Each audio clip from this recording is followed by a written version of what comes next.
أعوذ بالله من الشيطان الرجيم. بسم الله الرحمن الرحيم.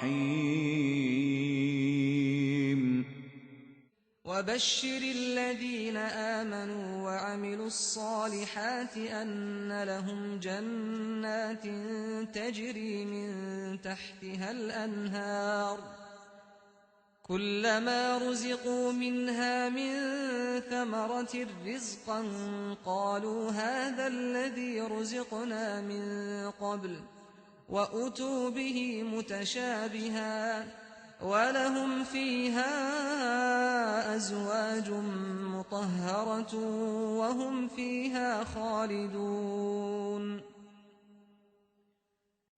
صدق الله العظيم.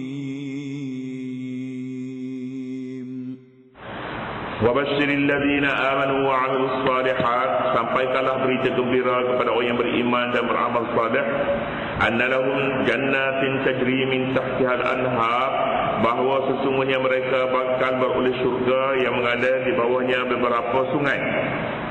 Kullama ruziqu minha min samaratir rizqat, tiap-tiap kali mereka diberikan satu pemberian dari sejenis buah-buahan syurga itu, qalu hadzal ladzi ruziqna min qablu, mereka berkata inilah yang telah diberikan kepada kami dahulu. Wa utu bihi mutasyabiha, dan mereka diberikan rezeki itu yang sama rupanya tetapi lain hakikatnya. Walahum fiha azwajun mutahharah, dan bagi mereka pula pasangan-pasangan hidup yang suci. Wahum fiha khalidun, kekal pula di dalamnya. Ayat ini membicarakan berita gembira. Basyir, sampaikanlah berita gembira. Berita gembira dalam pendekatan dakwah disebutnya tarzib.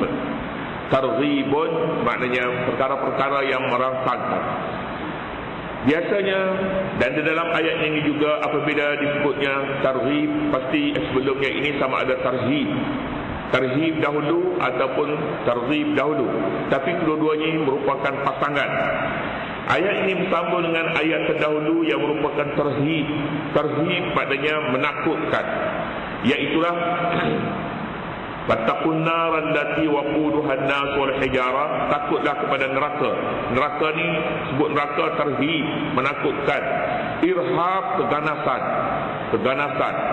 Ini yang mereka ingin hapuskan dalam dunia hari ini, disebutnya keganasan, irhab di dalam bahasa Arabnya. Tarhib. Jadi ayat yang kita baca ini berita yang menggembirakan, bisyarah ataupun tarhib. Sampaikanlah berita baik kepada orang yang beriman dan beramal saleh, bahawa mereka bakal memperolehi beberapa syurga yang berlari air-air sungai di bawahnya. Ya. Berita seumpama ini bagi setengah orang sangat merangsangkan, iaitulah berita syurga.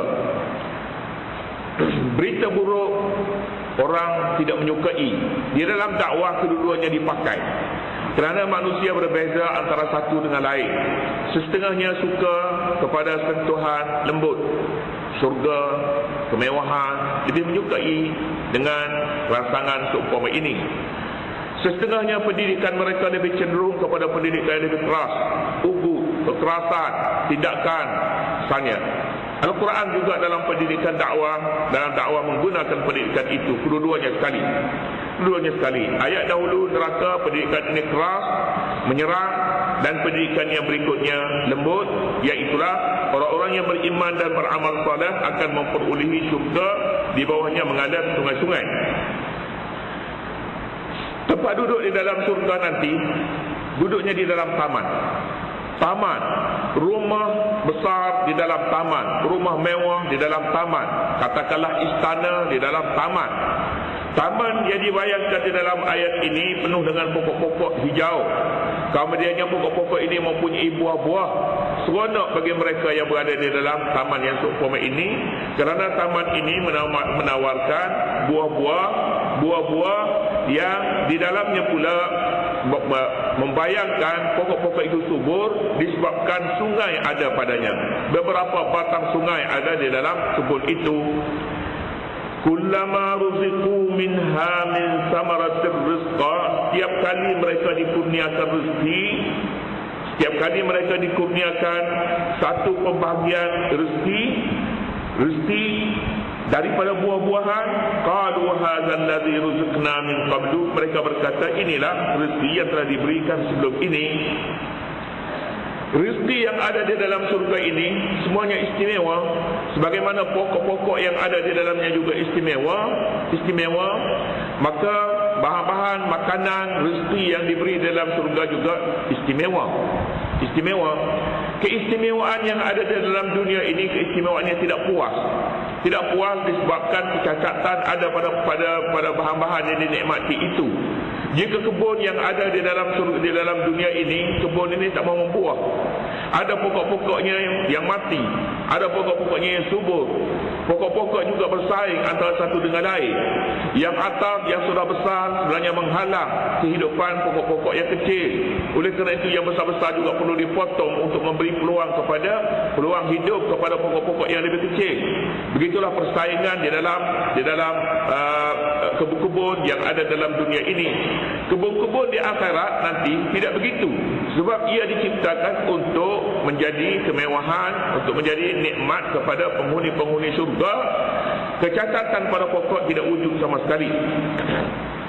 Mereka setiap kali diberi rezeki, apa jua rezeki, qalu hadzal ladzi ruziqna min qablu, mereka berkata ini rezeki yang telah diberi kepada kami dahulu. Manusia sebelum daripada mulutnya, perasaannya merasa lazat kepada sesuatu makanan, akal dahulu sebenarnya yang merasakan. Akal dahulu sebelum daripada dia merasa makanan itu lazat ataupun tidak lazat, fikiran dulu, akal dulu. Dalam kepala manusia ini ada satu, kita katakanlah satu organ lah. Organ yang lebih dahulu merasakan perkara itu sebelum daripada dia makan. Dia pergi ke mana-mana, kita katakan dia lihat sesuatu yang dia pernah makan dahulu, sedap rasanya. Sedap mula di situ sebenarnya, sebelum daripada dia mengambil makan. Apabila organ ini rusak pada manusia, dia akan melahirkan berbagai-bagai penyakit pada manusia. Penyakit nyanyuk, penyakit hilang ingatan dan sebagainya. Ahli syurga ini apabila dimasukkan ke dalam syurga, mereka diberi buah-buah dalam syurga, belum lagi daripada dimakan sudah dirasainya sedap. Kerana apa? Kerana mereka ini telah lebih dahulu, akalnya lebih dahulu mengingati kepada buah yang pernah dimakan dalam dunia dahulu. Padahal buah yang dimakan dalam dunia dahulu tidaklah sesedap buah-buah yang dimakan dalam syurga. Ini yang nak disebutkan di sini. Qalu hadzal ladzi ruziqna min qablu, mereka berkata inilah dia rezeki yang telah diberikan kepada kami dahulu. Mengapa Al-Quranul Karim tidak memberi buah yang lain, buah jenis lain, tak pernah lihat dalam dunia dahulu? Kalau ia tak pernah dilihat, kita tak pernah sedap. Kita tak akan sedap makan, sebab kita tak pernah lihat. Boleh jadi kita tak mahu pun buah itu. Entah buah ni buah apa ni, macam buah besar dia macam tempayan, tak mahu kita. Tetapi kita akan sedap barangkali apabila melihat buah itu. Buah durian, kita dah rasa lebih sedap lagi tak makan pun. Buah langsat, buah duku, tak makan lagi pun dah rasa sedap dah. Tak rasa sedap. Kadang-kadangnya buah ni tak makan pun tak apa, sangkut dalam tokar kita. Buah tu buah plastik sebenarnya, bukan buah sebenarnya. Tapi tengok pun dah rasa sedap. Buah pisang lah gantung dalam kereta dia, anggur, rambutan gantung dalam tokar, itu sudah rasa sedap. Padahalnya plastik itu sebenarnya gantung. Pasal apa? Pasal fikiran ini perlu sebenarnya. Fikiran yang menikmatinya dahulu. Kalau fikiran tidak pernah menikmati rasa kesedapannya itu, kelazatannya, maka ini buahnya akan ditolak sebenarnya. Tak mahu kita. Tak mahu. Dia ada Mesir, orang Mesir dia sangat istimewa. Istimewa makan tak tahu buah apa, saya dah lupa dah. Buah ni dijual di atas kereta sorong. Biasanya juga. Tapi orang Arab amat suka bila pergi dia koyak, dia buang kulit tu, dia molek. Kita tak boleh pegang sendiri sebab dia gatal kat luar ni. Gatal. Orang Melayu adalah orang yang maknanya paling tidak suka. Tak suka maknanya sebab dia tak ada tempat dia, orang Melayu. Tapi negeri lain mungkin ada. Bagi orang Arab ini buah yang paling istimewa. Saya dah lupa dah namanya. Orang Kelantan sebutnya dia koyak unjuk. Koyak unjuk. Dia tidak kata boleh pegang sendiri, tidak. Istimewa. Saya sebutnya di sini ialah makanan yang tidak pernah kita lihat, kita tidak akan merasakan kesedapannya itu. Sebab kesedapan ini akal, ingatan terlebih dahulu yang menikmatinya. Kita lihat apa pun begitu. Makanan yang pernah kita makan pada waktu kecil dahulu, yang mak kita masak, itulah yang paling sedap sekali. Biarpun orang lain tak suka makan, tetapi kita dalam waktu kecil dahulu, ubi kayu kita makan. Zaman Jepun dahulu, kita lihat sekarang ni ubi kayu pun sedap. Tapi anak-anak yang dilahir pada masa-masa kebelakangan ini, ubi kayu paling hampas sekali bagi mereka. Pasal apa? Mereka tidak dibesarkan dengan makanan ini. Begitulah keadaannya. Orang yang hidup pada zaman Jepun dahulu, pergi mana-mana pun tengok ubi kayu sudah memecahkan seleranya. Ingatannya kembali kepada zaman awalnya dahulu. Gitu. Dalam surga juga, bila masuk ke dalam surga yang paling sedap sekali, buah jambu depan rumah kita. Jambu air. Ini paling seronok sekali. Sebut pokok-pokok lain, tidak sama sekali. Pasal apa? Pasal ini tempat yang disebut ini tempat nikmat. Nikmat ini diberi kepada manusia serasi dengan kehendak dan perasaannya. Hadzal ladzi ruziqna min qablu. Inilah yang telah diberikan kepada kami dahulu. Tidak ada kata ni hak dulu kita ada dalam dunia, buat apa masuk dalam surga ada makan buah yang sama. Tidak. Wa utu bihi mutasyabiha, dan diberikan kepada mereka rezeki itu dalam surga itu mutasyabiha, sama rupanya tetapi lain hakikatnya. Rupanya sama, rupanya rambutan juga, pisang juga, durian juga, tapi hakikatnya lain, jauh lebih sedap. Hanya pinjam rupanya sahaja untuk ditunjuk ke dalam surga ini, kerana pada rupa inilah yang pertama sekali seseorang itu menikmati kelazatannya. Wa utu bihi mutasyabiha wa lahum fiha azwajum mutahhara wa hum fiha khalidun. Dan bagi mereka pula di dalam surga ini pasangan-pasangan hidup. Pasangan-pasangan ini tidak semestinya isteri, suami bagi isteri kepada suami. Pasangan mutahhara yang suci. Seseorang paling bergembira di dalam hidup ini dengan pasangannya. Suami dengan isterinya terlebih dahulu sebelum yang lain. Dia menikmati dengan anak cucu kerana isterinya, kerana suaminya. Ada anak cucu ramai tapi isteri tak ada, suami tak ada, tidak sempurna kenikmatan itu. Oleh kerana itulah selepas daripada makan buah-buah ini yang pernah dimakan dalam dunia dahulu, lepas tu apa dia pulanya? Manusia ni lepas daripada kenyang makan, dia mahukan pasangan hidup dia. Waktu lapar tak mahu rupanya. Tak mahu. Kenyang baru mahu. Wa utu bihi mutasyabiha wa lahum fiha azwajum mutahharah, bagi mereka pasangan-pasangan hidup. Ini nikmat. Nikmat ini sebenarnya nikmat yang akan menentukan rumah tangganya. Dengan rumah tangganya itulah pasangan akan menentukan sama ada bahagia atau tidak bahagianya rumah tangga itu. Pasangan, kerana suaminya, isterinya, suami dan isteri perlu ada di sana apa yang dikatakan keserasian bagi menentukan corak rumah tangga itu dibina. Suami ataupun isteri ataupun kita sebutnya pasangan-pasangan hidup di dalam surga ini mutahharatun, bersih luar dan dalamnya. Bersih luar, tidak ada kekotoran, najis padanya tidak ada. Ini juga faktor yang menjadikan pasangan itu serasi. Isteri dia tengok kepada suaminya, pasal suami dia bersih, suka. Suami pun tengok kepada isteri yang bersih, suka. Oleh kerana itu sifat mutahharah adalah sifat pertama sekali bagi azwaj. Yang kedua, mutahharah yang dimaksudkan di sini ialah suci hatinya. Suci hati daripada rasa dendam, rasa marah, rasa cemburu, rasa tak suka, misalnya sebab tak kena. Umpamanya di dalam surga tidak ada.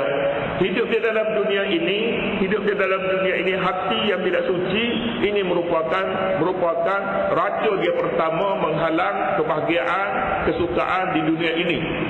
Kita lihat satu orang, tapi satu orang itu tidak suka dengan kita sebab dia sudah mempunyai satu perasaan dendam. Isteri tidak suka kepada suami sebab isteri merasakan suaminya ini ada sesuatu padanya tidak ikhlas umpamanya, ataupun suka tidur umpamanya, ataupun malah bekerja. Yang ini tak ada. Tidak ada kebanyakan bukan perkara yang pertama. Perkara yang pertamanya lain. Boleh jadi ada niat yang tidak suci terhadap suami ataupun isteri. Yang disebut di dalam Al-Quran ini mutahharah yang sudah disucikan. Artinya kesucian ini semula jadi, bukan buat-buatan.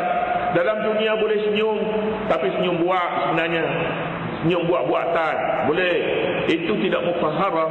Senyum di akhirat, suci di akhirat ini suci mutahharatun yang sudah disucikan. Artinya mereka sebelum daripada masuk dalam surga lebih awal lagi dibasuh dan dibersihkan. Mutahharah dalam Quran disebut satu tempat lagi, la yamassuhu illal mutahharun. Tidak boleh sentuh Quran melainkan yang disucikan. Mutahharun maknanya disucikan. Setengah pendapat menyatakan yang disucikan itu malaikat, tidak berkaitan dengan ada wudu ataupun tak ada wudu kata mereka. Tapi Imam Syafi'i menyatakan mestinya ada wudu sebelum menyentuh membaca Al-Quran. Walahum fiha azwajum mutahharah wa hum fiha khalidun. Mereka pula berada dalam surga ini kekal, tidak pula bimbang nanti dihambat apabila tiba waktunya dikeluarkan, dipaksa keluar. Tidak berada dalam surga sampai bila-bila. Begitulah dia, walaupun ringkas ayat-ayat bercakap pasal surga, tetapi sangat-sangat bermakna. Bahasa-bahasanya diguna bahasa dunia, tetapi pemakaian ini di akhirat. Suci, bersih, makan, kebun, semuanya ini bahasa-bahasa dunia, tapi bahasa dunia yang dipinjam untuk akhirat. Satu hari nanti di akhirat pula akan dipinjam rupa dunia, tetapi dengan penggunaan akhirat. Buah dunia tetapi duduk di akhirat tidak sama dengan buah-buah yang ada dalam dunia. Wallahu subhanahu wa ta'ala.